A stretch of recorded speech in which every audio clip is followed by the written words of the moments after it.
Hello and welcome to the critical move of Telesur. For more than 90 days, the spiritual leader Celestino Córdoba has been on a hunger strike, and this is happening in the context of increasing repression by the Chilean state against the Mapuche people.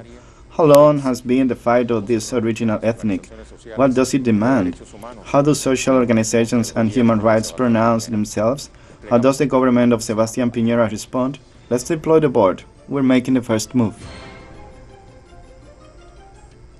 Once again, the Mapuche people are speaking out against the Chilean state. They denounce that it is responsible for encouraging the civil uprising and violence from the landowner sector, the business community, and the alt-right. They blame these sectors for the violations and looting that have generated the impoverishment of these nation people. After the most recent actions of the weekend, the spokesperson expresses in a communique, "Our spiritual leader Celestino is totally convinced and is going to continue with his hunger strike until the last consequences, demanding that all the petitions of all the Mapuche political prisoners be resolved." Let's review other reactions. That's why the protest too, in large part because of the political prisoners who are risking their lives, who have to lay down their bodies as bargaining chips to achieve dialogue. It's unbelievable. The government is determined to reach a credible military intervention that have had for years here with militarization and a permanent aggression against our communities. The Mapuche people hope that the Agreement 169 will be applied and this way bring the political prisoners who are at risk from the pandemic to their homes. And as Mapuche people, we will work with new organizations that can develop a task that will lead us to a good life, to live in peace, with the sanity of having what is necessary, not of monopolizing or not becoming the owner of the land. We are part of the land and not owners of it. Well, there is a structural and historical racism that has been dragging on since the occupation of the ancestral Mapuche territory, south of the Bio River by the state of Chile and the current Argentinian state at the end of the 19th century. In this occasion of genocidal order that occurs, which ceases at the end of the 19th century, there is a substrate of racist culture in the South, which is currently being stirred up by a situation of extreme poverty as a result of government mismanagement of public policies in economic, political, and social areas, and in particular by government mismanagement of the pandemic. There will be no peace in Chile if there is no peace in Araucania. The National Institute of Human Rights condemns the confrontations and all acts of violence that are occurring today in many lands. The state of Chile has not fulfilled its duty to guarantee peace, respecting human rights and condemning all expressions of racism. The INDH is visiting all the police stations and plazas. We reiterate our call for dialogue for peace and the reunion of all communities in Araucania. We have a Commission of Human Rights, and we are going to request an official document in the same line that we said before about the need of investigation that Carabineros have on this operation, that an independent investigation is made in the background. To the prosecutors, we want to know how many prisoners there are.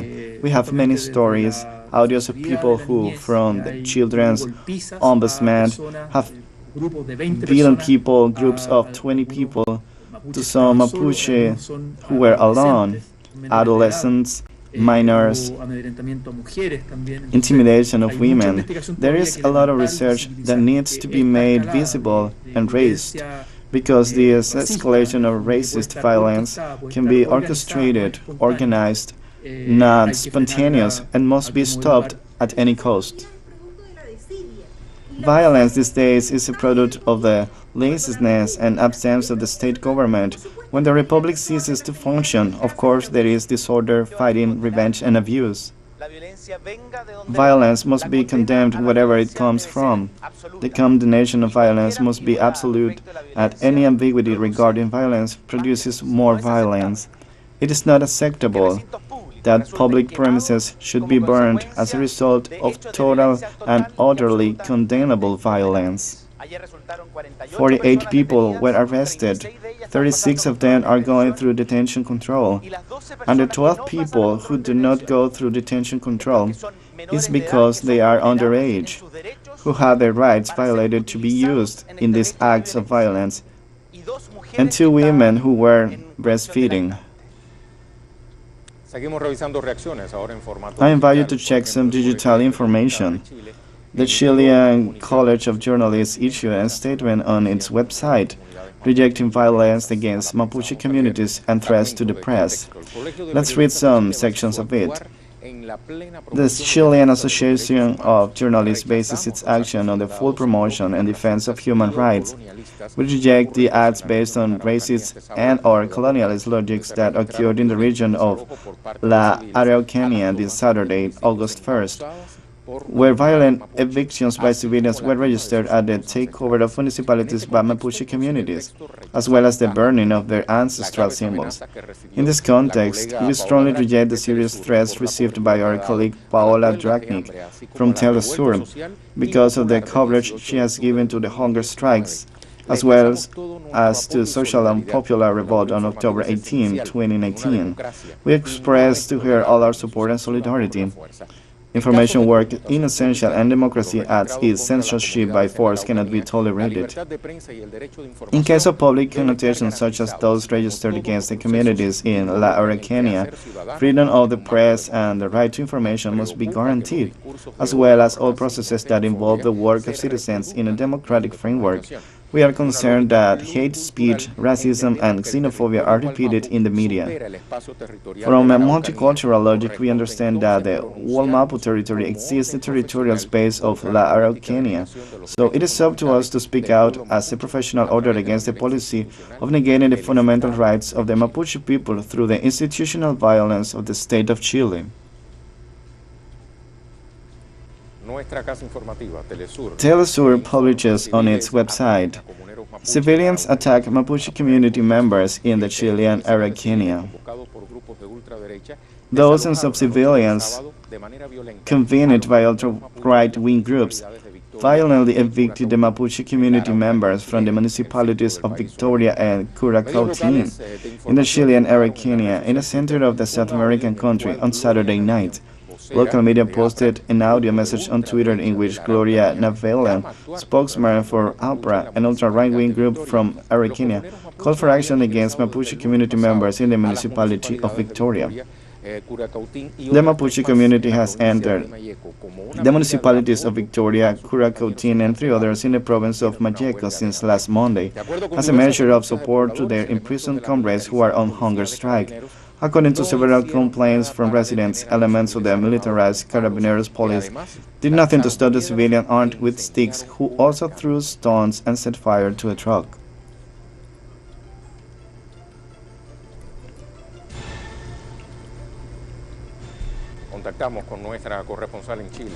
Let's update more information with our correspondent Paola Dragni from Santiago de Chile. How are you? This Monday, new mobilizations were called in solidarity with the Mapuche people after these violent events which just described. Update us, please. How are you? It's a pleasure to greet you and also to all the audience of Telesur. As you were saying, there are acts convened in different cities of the country. At this moment, there is a demonstration in Concepcion. We must remember that they are several hundred kilometers from the Chilean capital, Santiago. And yet, images of these mobilizations are already arriving from different Mapuche communities that are once again descending to the cities to repudiate these acts of racism, which have gone around the world because the images are very strong. Confrontations of Mapuche leaders, and not only burned cars. We must remember that they burned Mapuche Ceremonial Center, which was located many years ago in La Plaza Victoria. A tremendously painful image because the state of Chile has not had any problem condemning acts of vandalism in ceremonial centers or in Eastern Islands, Rapa Nui, or other places that are considered of original cultures. However, the burning of this place, this ceremonial center, has not awakened any reaction on the part of the Chilean authority, nor has it condemned the people who went to the communities to lynch the Mapuche who had taken over these communities last Monday, and whose mayors refused to evict them on Friday. In fact, they condemned and told the Minister of the Interior that they were not going to evict the communities in order to generate a dialogue about what they were demanding. Opera, on its Twitter account after all these meetings, announced,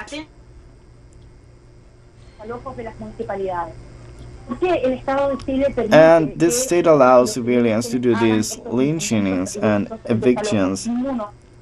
And one of the people involved in this situation, and this is just what we seek to pursue, the responsibility of the state of Chile to the permissibility of what these lynchings were at the weekend. Actions of the Public Defender's Office for an injunctions against Minister Victor Perez and the request for resignations not only for Minister Victor Perez but also of the local authorities, which are being filed here in Santiago today and also in the nearby regions. Thank you very much, Paola, for this update. See you soon.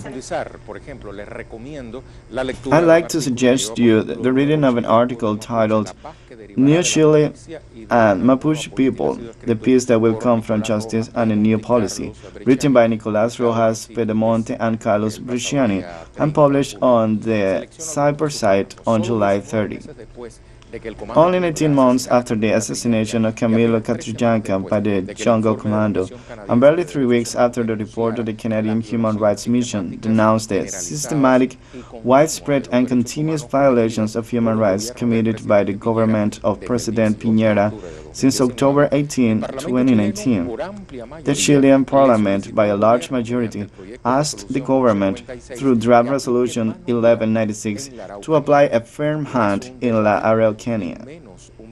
It's not a déjà vu or even a trip to the past, as in the Netflix fashion series. Rather, it seems to be the eternal return of the Chilean political elite, of the Chilean state, against the political demands of the Mapuche people.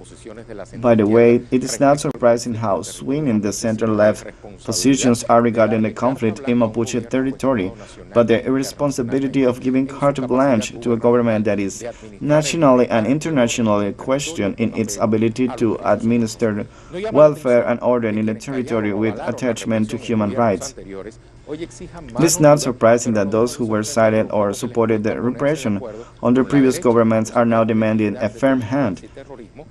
But it is surprising how little it costs them to agree with the right wing when it comes to calling the sabotage that Mapuche organizations carry out politically against large forestry companies, crime, and terrorism.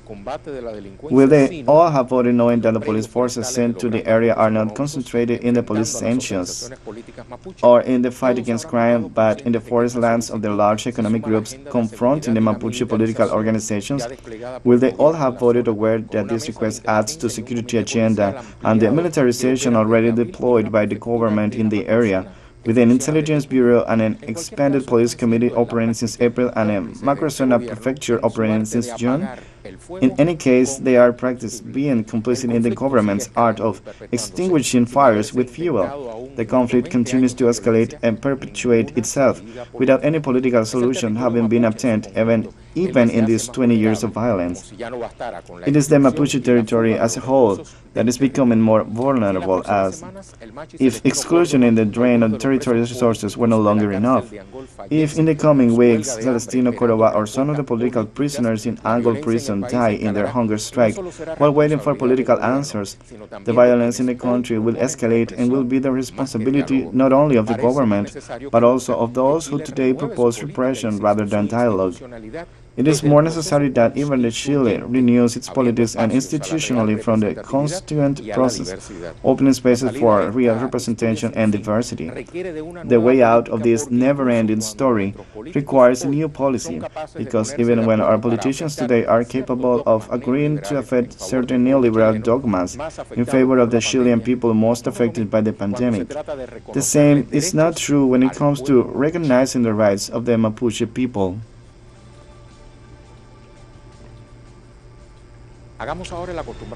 Let's do the usual mapping, but let's point out some historical elements that led to the present territorial distribution of the Mapuche people. Territorio Mapuche. Mapuche territory, geographical location. Mapuche is one of the original peoples of South America. It is settled between Chile and Argentina. For both countries, it constitutes one of the most notorious ethnic groups due to its socio-demographic weight, as well as its strong sense of cultural identity. Originally, their territory extended from the Pacific to the Atlantic. They lived between the Aconcagua Valley and the Chiole archipelago, crossing the Chilean Araucania, but later extended eastwards to the Argentine Pampas, thus covering the present provinces of Neuquén, Rio Negro, and part of Buenos Aires. In the middle of the colonization process, in 1641, the first treaty was signed between the Mapuche and the Spanish. The pact established the territorial sovereignty of the original people over the Biobío River, with an extension to the south of 10 million hectares. The document remained in force until 1815. In 1810, he started the independence process in Chile. The Mapuche were then an independent nation from both the Spanish colonials since the rising Chilean state. In January 1825, the Chilean state agreed to a new treaty with the Mapuche, which ratified their sovereignty over the occupied territory. But in 1852, the government adopted a law to ignore the agreement and thus started occupying the area militarily. Between 1860 and 1881, the Mapuche were subdued by Chile and Argentina through the military campaigns known, respectively, as occupation of the Araucania and contest of the desert. This meant the death of thousands of people and the loss of territory, as they were displaced to smaller areas called reductions or reservations, and the rest were declared public prosecutors and were auctioned off. The Mapuche people currently represent approximately 9.96% of Chilean population, according to 2017 census, are especially concentrated in the metropolitan region, 35.2%, La Araucanía 18%, Los Lagos 12.7%, Biobío 9.1%, Los Rivos 5.3%, and Valparaíso 5.31%. In Argentina, there are communities of the ethnic group in the provinces of Chubut, Neuquén, Rio Negro, Santa Cruz, Tierra del Fuego, and Buenos Aires. On September 24, 2018, the government of Sebastián Piñera promoted the ambitious plan called National Agreement for Development and Peace in Araucania, under the argument of pacifying the region. To this end, it decided to allocate resources of over $80 billion. But let's dig in. The project that, according to Piñera, seeks stability in La Araucanía Mapuche consists of 191 projects and 3 strategic. Textually, they are described as follows. The agricultural one, which seeks to generate better conditions for the development of agriculture and the families that live from it, through a strong promotion in irrigation works and in the productive area, access to finances and training supporting fruit diversification.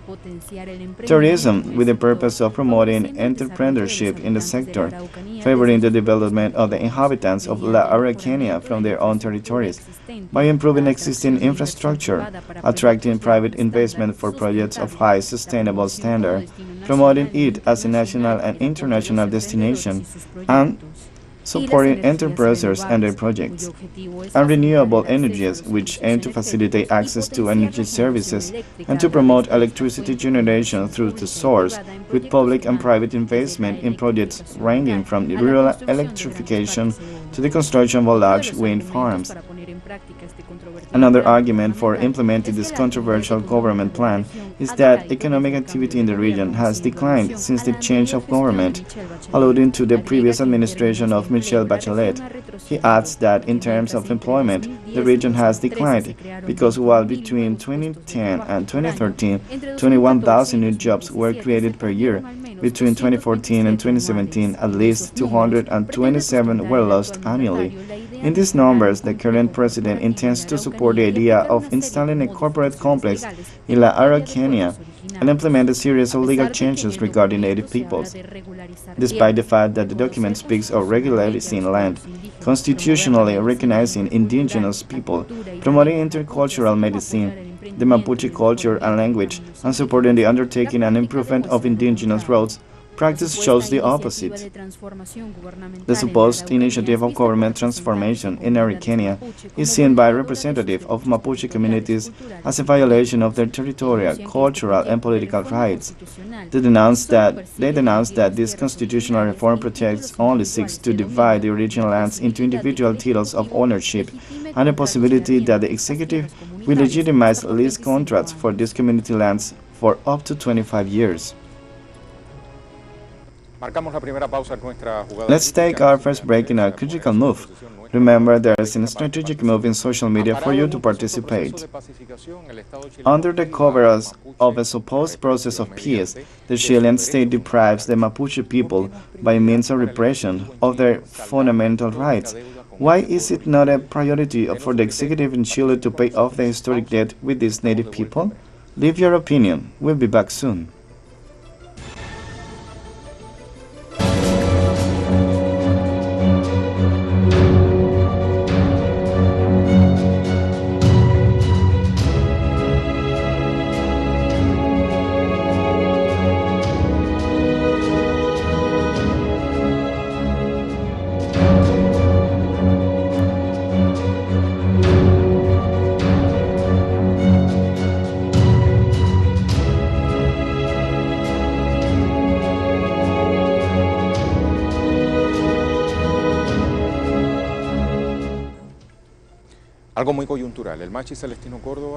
Spiritual leader Celestino Córdoba has been on a hunger strike for more than 2 months in Anglo prison, demanding his rights as a member of the Mapuche community. The situation has led to a critical state of his health. Let's review the context. Spiritual leader Celestino Córdoba and the Mapuche prisoners who accompany him in Anglo prison have been on a hunger strike for more than 90 days this week, as a measure of pressure to respect their rights as members of the native community. Celestino Córdoba is currently in a delicate state of health, has lost more than 20 kilograms of body weight without any progress in terms of his release. Since the beginning of May, the Mapuche leader calls for a change in the place of condemnation and that it is in his RUCA, in application of Convention 169 establishing the International Organization of Work on Indigenous and Tribal Peoples. This convention states that the preference shall be given to types of punishment other than imprisonment for members of indigenous peoples. In 2013, during a current judicial process, the Mapuche leader was made responsible for the fire in which the marriage of Werner Lucianer and Vivian Maki lost their life. However, he maintains that he is innocent and claims that this is a police plot against him. Despite this, he was found guilty and pays a sentence of 18 years. In the context of the demands for the release of the ancestral authority, the Mapuche community is demanding that their request for respect and their ancestral territories be heard, an issue that has not been resolved after decades of disagreement between the members of the ethnic group and the Chilean authorities. The Mapuche community members who are still on hunger strike today declare themselves political prisoners and maintain that the solution to their demands should be political. We start the analysis in our critical move. We have both from Chile, Juan Camargo, spokesperson for the recovering Mapuche communities, and Rodrigo Curipan Wecker, Mapuche spokesperson. Rodrigo, if you allow me, I'd like to start with Juan to ask him, how can we interpret the cause of spiritual leader Celestino Córdoba? Buenos días. Hello, how are you? Our spiritual leader Celestino has been on a hunger strike for 90 days.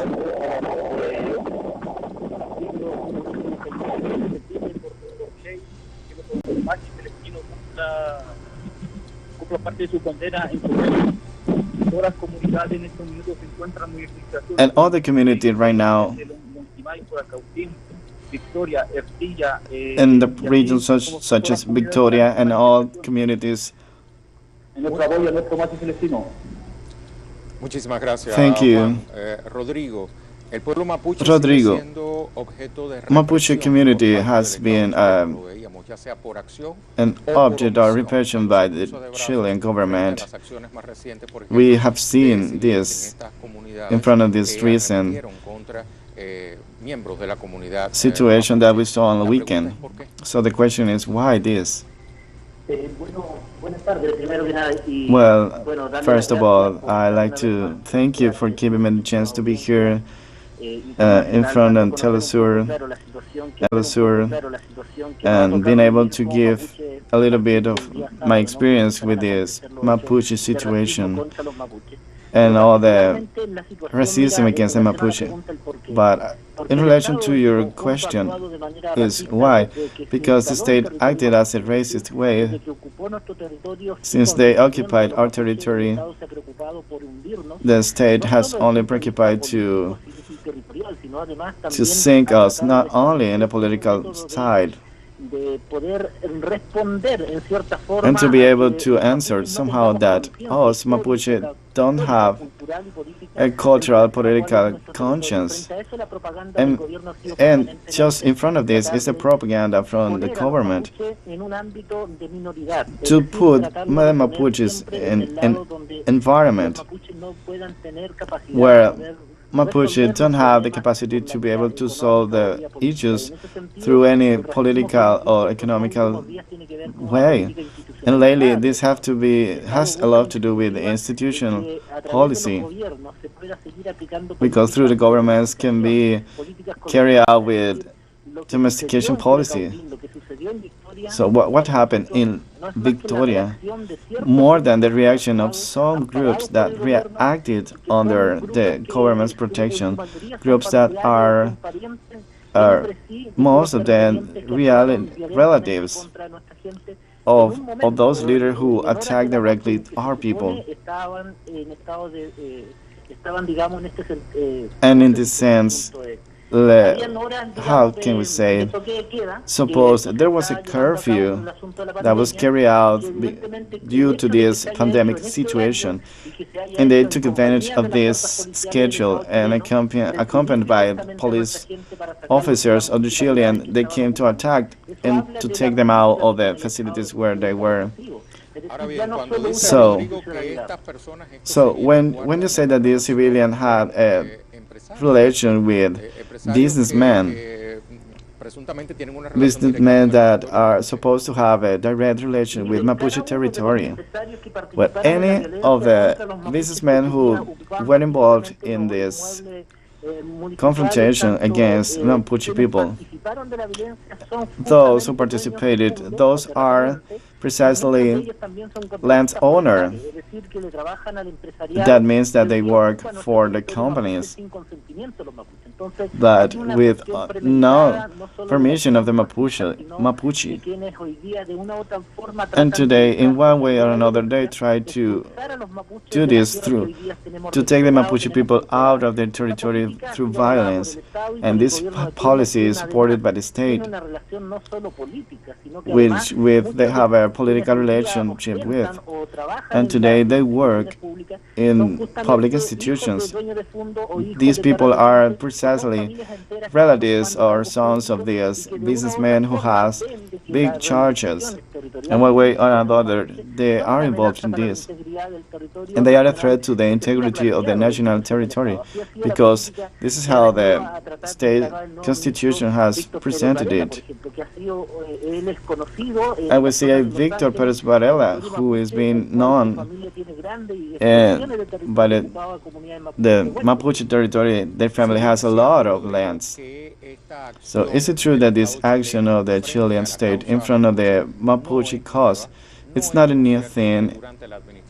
So during the administration of Sebastián Piñera, this has increased, or has it not? Yes, that is right. Since the ultra right wing came to power, we need to remember that today we are facing a hunger strike of 90 days of hunger strike, and on the other side, the response of the government without dealing with the politics is a method where you can see that the discrimination and racism goes a little more deeper.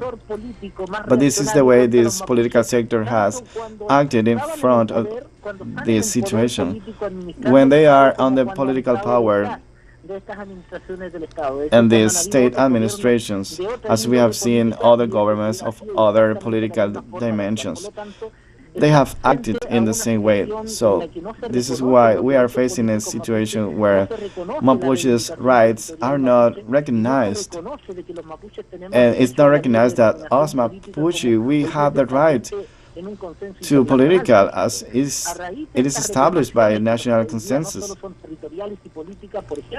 For example, at the end of all these mobilizations that have been carried out by the Mapuche, there is a purpose. So the purpose is to call the attention of all the political authorities and to say that they're not fulfilling with the standards. So this is why the hunger strike has been carried out, to call this attention, which has been carried out during 92 days. And this aggression against those who are carrying out mobilizations supporting these political prisoners. And there have been ways in which the government avoids the possibility of establishing a negotiation and a conversation table to talk about this situation. And they try to avoid that. They haven't done this since 12 years ago. When we are talking about the Chilean state, we are not only talking about the government, we also are talking about other powers and institutions that are part of the state. So how these other powers have facilitated the current procedure of the executive in regard to the Mapuche people.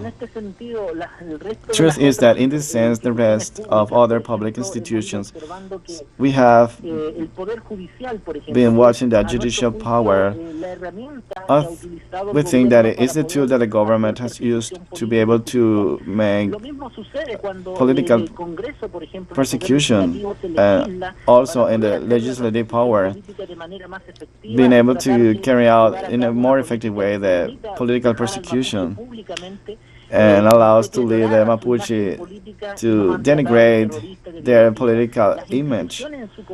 And all the institutions altogether, they still have a debt from the point of view of recognizing that Mapuche needs a political and territorial reivindication. But it's a point that they didn't want to acknowledge so far. And this have left in the dark with the lacking of being able to resolve the Mapuche situation. And we have seen how many governments has come and gone. And those one in the power have had no the capacity to at least take into consideration a dialogue and consider by the Mapuche community to give them back their territory, because they are many parts of Mapuche Territorial, and where there is a militarization that only a few months ago it was not only a matter of the uniformed police, but this situation in this spiral of confrontation will not stop if the government keeps on supporting and giving authority to sell bullets of forest companies and landowners. This won't stop if the government keeps on trying to minimize the violent situation in which these people acted, and demanding with this mobilization, with the effective applying of a convention that didn't apply. And sadly, there haven't been any authorities capable of carrying out using any way of political way to support them. So this is why what we are trying to do, and we are completely trusting that all the territories that they equip to be able to build hydroelectric facilities. Mapuches are the ones who are more not benefit with this. We have been getting lack of water, and when we see the hydroelectric station, and when we see the big dams, we have never seen an economical improvement in these communities. So the big economical profit, it goes to the private sectors, but the poverty still is upon our communities. Therefore, it's not only a political fight over the land, but also to have better life conditions. And that is why thousands and thousands of communities, it's a people that is conscious, and they have been adding to this struggle. Thank you so much, Rodrigo, for these words, for your words for Telesur. A big hug, and see you soon. Thank you so much. And we also send greetings to Juan for his presence in our critical move. Let's take another break. Remember, there is a strategic move in social media. Under the cover of a supposed process of peace, the Chilean state deprives the Mapuche people of their fundamental rights. Why is it not a priority for the executive in Chile to pay off the historic debt with these native people? Leave your opinion. We'll be back very soon.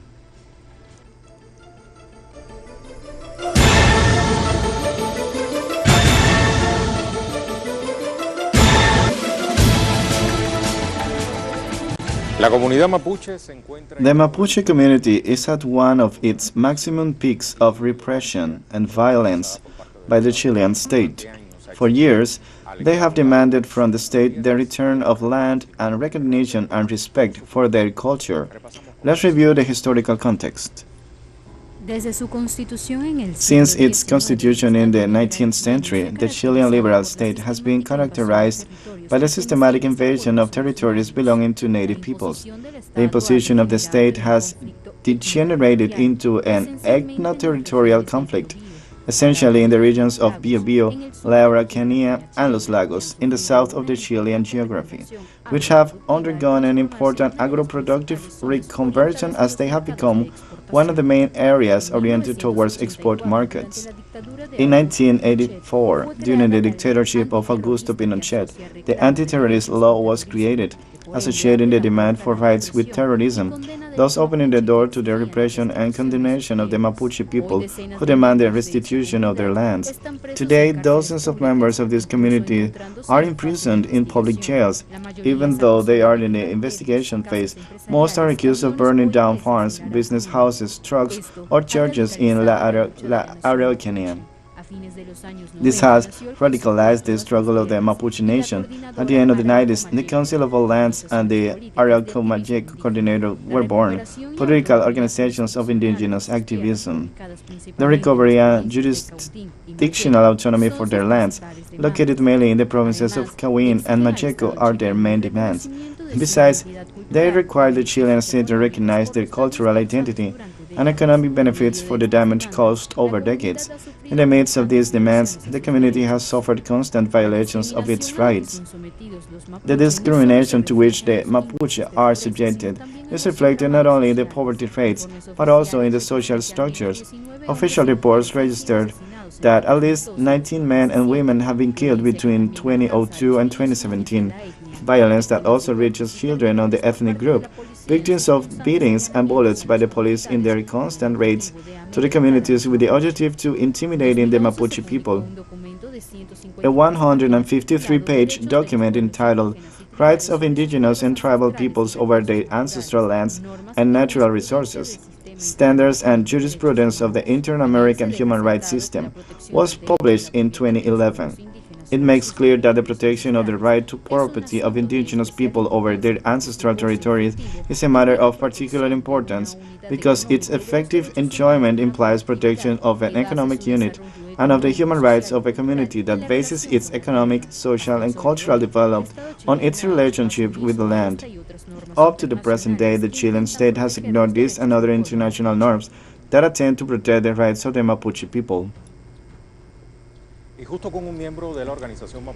And just with a member of the Mapuche organization, Council of Lands, Aucan Hulikman, in charge of international relations of these organizations, we're going to have a dialogue with right now.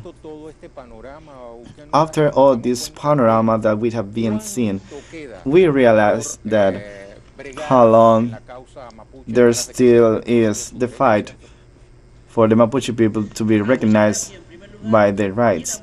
Thank you so much. Yes, first of all, there's still a lot to fight and struggle in this cause, because in the last facts that we have seen has put into evidence the conflicts of interest there are in all the political classes since the peace process in La Araucanía up to our days. All the heritage interests, heritage territorial issues since the current president of the republic, the former president Michel Bachelet, all the presidents, all the state ministers, deputies, senators, and some members of the appeal court, they have conflict of interest in the Mapuche territories, and that is the main cause.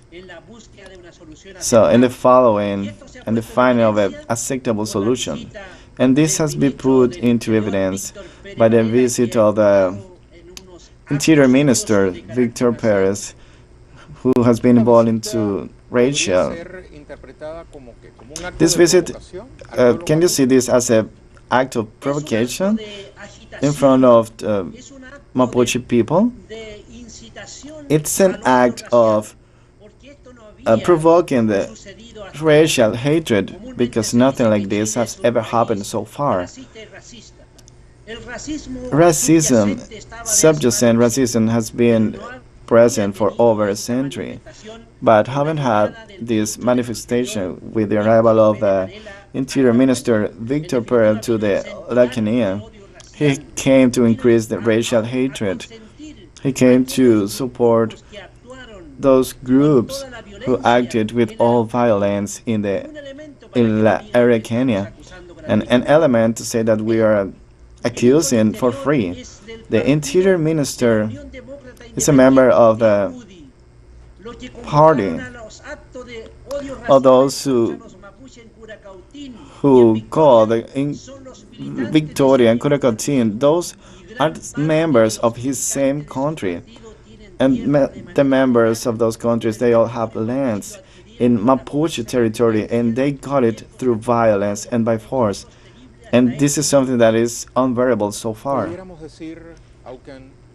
Aucan, do you think that we can say that is the land's possession thus still the cornerstone of this conflict between the Chilean state and Mapuche people?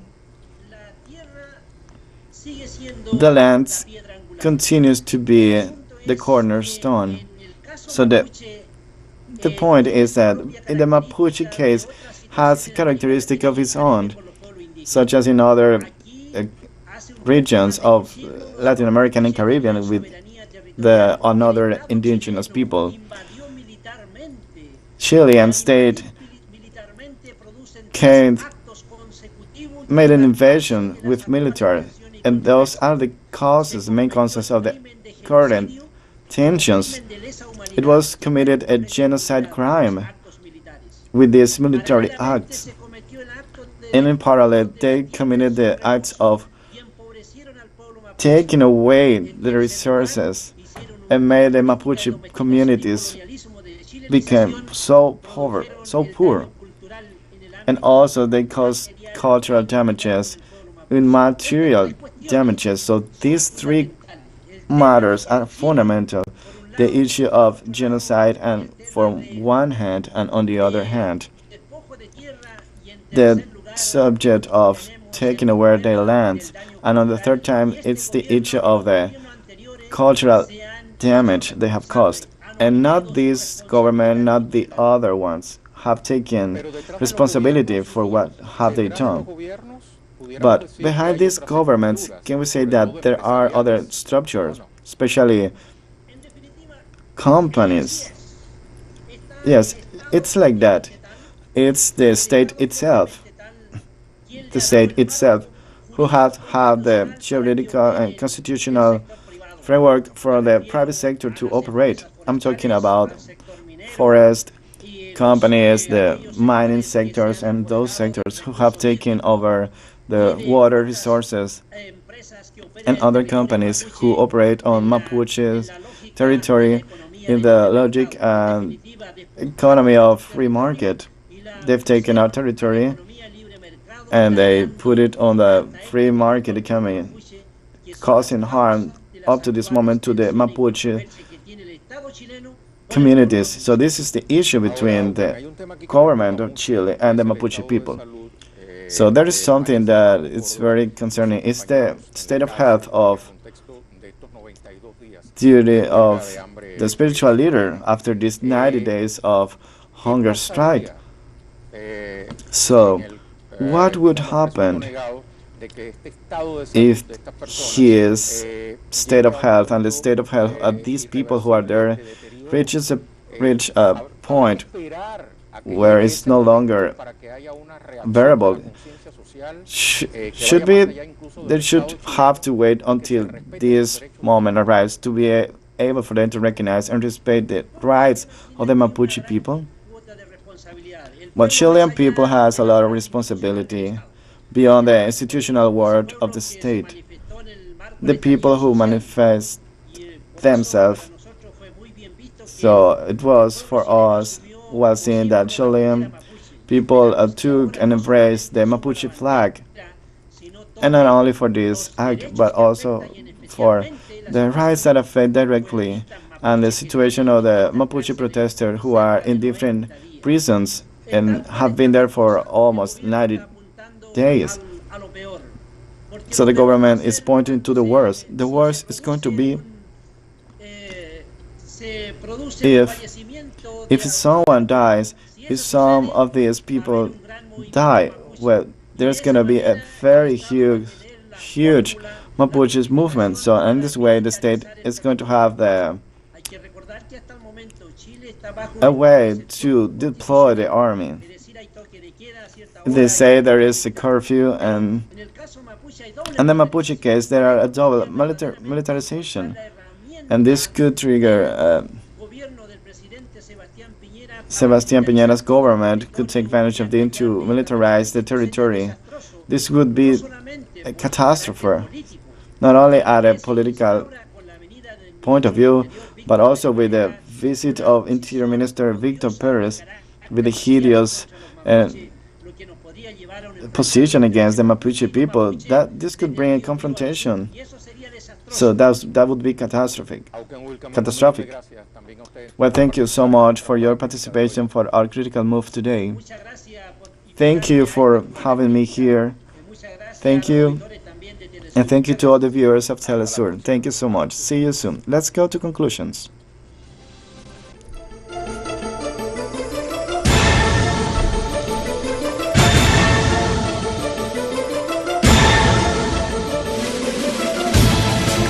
Represión, cárcel, repression, prison, emplacement of native communities, laundering of resources of the ancestral territory. This is how the Chilean state responds to the Mapuche people who do not stop trying to claim their rights. Proofs of this are the more than 90 days of hunger strike held by the spiritual leader Celestino Córdoba and his comrades in prison. At the same time, the streets are turned on again, and consequently, they respond with more repression because, according to the executive, this is the only way to pacify. Will it unravel this historic conflict? We doubt it. Will it unravel this historic conflict? We doubt it. Deep down we do. For today we close the geopolitical board.